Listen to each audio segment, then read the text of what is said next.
Alright, let's take a deep dive into Guyana country that's as fascinating as it is mysterious. Nestled on the northern coast of South America, it's a land of untamed rainforests, roaring waterfalls, and a cultural mix so rich it could rival the most diverse places on Earth. But what really makes Guyana stand out isn't just its breathtaking nature. It's the incredible history that has shaped it into the nation it is today. Before the Europeans, a land of warriors and storytellers. Long before maps even had a name for this place, Guyana was home to the indigenous Arawak and Carib tribes, two groups that had been thriving for centuries.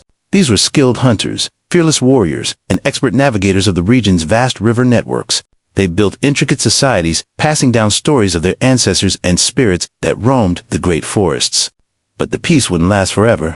The 15th century brought a new chapter, filled with sails on the horizon and the arrival of outsiders who had their eyes set on conquest. Colonization, a game of tug of war. If Guyana's colonial history were a sport, it would be an intense game of tug of war. First came the Dutch in the 1600s, setting up trade posts and plantations along the rivers. They weren't just here for sightseeing, they were after sugar, tobacco, and anything that could make them rich. Forts were built, towns sprang up, and soon, enslaved Africans were being brought in to work on these massive plantations.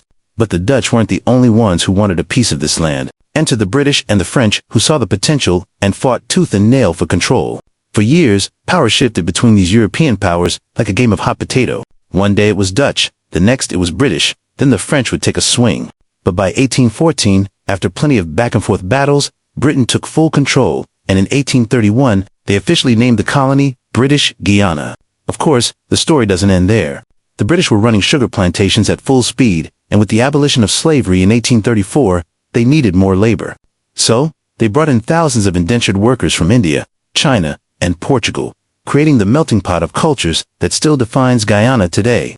The road to independence, a fight for freedom. Fast forward to the 20th century, and Guyana was no longer content being a British colony. The people were pushing for their own voice, their own government, and, most importantly, their independence.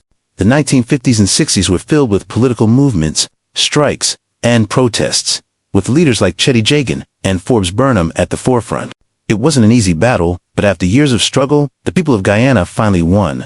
On May 26, 1966, Guyana broke free from British rule and became an independent nation. The Union Jack came down, and the golden arrowhead flag was raised. It was a new dawn, but like any young country, challenges lay ahead, a nation finding its way. The years that followed independence were anything but smooth sailing. Political rivalries, economic hardships, and Cold War-era influence from global superpowers kept Guyana on its toes.